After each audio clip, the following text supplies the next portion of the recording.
They say your life flashes before your eyes, but for me, in the moment, it was just pure terror mixed with rage. I was just a kid terrified of the law, yet filled with absolute rage because that law was trying to bury me. Many of you know the headline, but few know the silence that followed. On that night, on the 11th floor, I wasn't just a person on a balcony. I was a witness to a system that had failed long before the push. Surviving that fall wasn't the end of my story. It was the beginning of a decades-long battle to reclaim a voice that was supposed to be extinguished. Yet 25 years later, now ready to write this autobiography, hasn't been a journey of healing in the way people think. It's been a controlled rebreaking of bones to ensure they finally set straight what the system meant to keep broken. Knowing the truth and caught by an angel, the miracle of the 11th floor, how I survived 11 stories, is the story they didn't want you to hear. People ask me, why am I writing this now? The truth is, even though my story always remained the same, I tried to run from it. I just tried to build a life where I wasn't the kid from the 11th floor. But every time I turned around, there would be another victim, a person, another kid, killed on the news. And no more than a few short weeks later, the same story. The police are cleared, exonerated, and found not responsible. When you look at the numbers, it's alarming how often this happens in the city. I realized then that by staying silent, I was letting them win, letting the broken system continue to get worse. Without no consequence or accountability, more lives get taken and more families suffer. Revisiting the trauma of that balcony though, the physical sensation of the air, the betrayal of those meant to protect me, the grueling years of recovery, it's been the hardest thing I've ever done. There were days I couldn't type because the memory would trigger trauma in me, my head would hurt. But then I remembered the currency of this story in my book. I talked about a world where memories are currencies because it's not always who you know, it's what you know. And what you know may be too much to some who know you.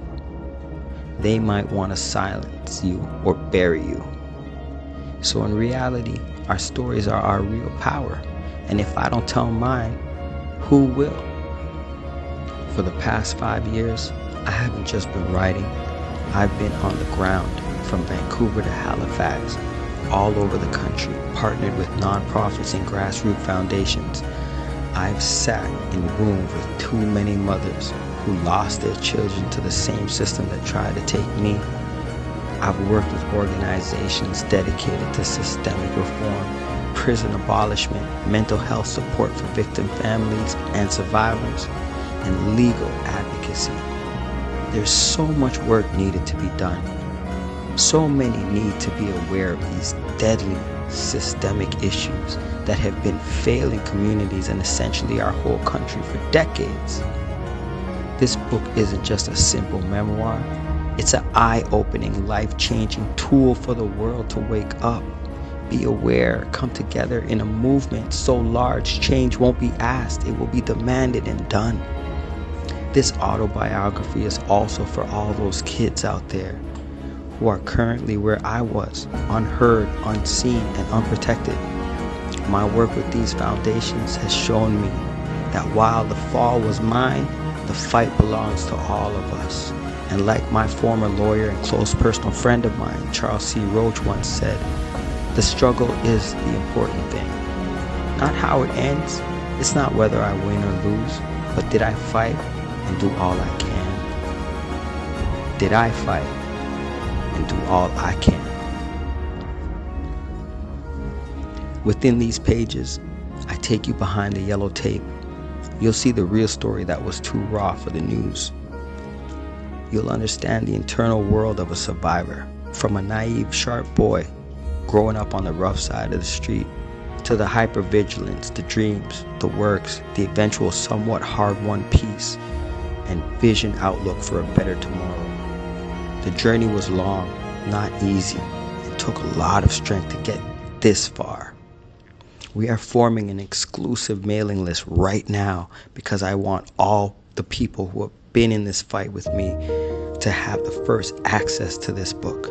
I've already added the mailing list. Consider it a VIP access, as I'll be sharing special extras like portions of my book as well as early book release dates and so much more.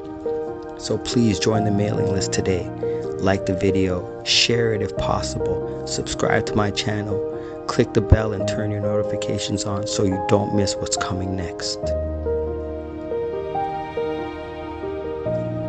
If this video resonates with you, I need your help to make sure the algorithm doesn't bury the truth again. By joining the mailing list today, you aren't just signing up for an update, you're taking a seat at the table of a movement that refuses to be ignored and will get the positive change we need. Mainstream media often overlooks us, but I've seen with our collective work, organization with foundations across the country, what we could do united. We will build our own grassroots medias that will finally give the people a voice and a positive outlook for tomorrow instead of all this bleak negative programming. I see the diverse communities disenfranchised and overlooked who are ready to turn shared pain and neglect into combined power built on love, acceptance, and empathy towards one another and oneself. I want you all to be there for the very first chapter. Your support through likes and shares helps fuel that light and keeps us burning and growing. Every single subscription tells the algorithm that stories of survival and justice matter more than the distractions they try to lead us and feed us daily with. The faster the exclusive mailing list grows, the more faster the book will be released. So please, no matter what age you are, or what demographic you belong to, or how much money you make or not, whether rich or poor, even whether you are in the system free or chained, if you ever felt like a small voice in a loud world, know that when we stand together, our whispers become a roar that can shake the foundations of anything, even this Goliath of an oppressive system. Don't wait for the official launch. Get on the inside now. Join the mailing list. Let's get this thing started. To begin this dialogue of healing and get to this reform. This autobiographical, detailed book has been long overdue and will expose corruption and will harness an awareness for systemic change the minute the book hits the shelves and is read. Please subscribe to this channel, like this video, and most importantly, share it. We need to reach the people who feel silenced and bring awareness to this mess before it's too late. Click the link in my description or bio to join the exclusive mailing list. Let's show the system that they can't decide our futures anymore. Together we are strongest as light creates understanding. Understanding creates love. Love creates patience. Patience creates unity, and we must learn to live together as a large extended family, or we will continue to perish together as fools drowning in a toxic, dysfunctional, unsustainable, broken system. Thank you.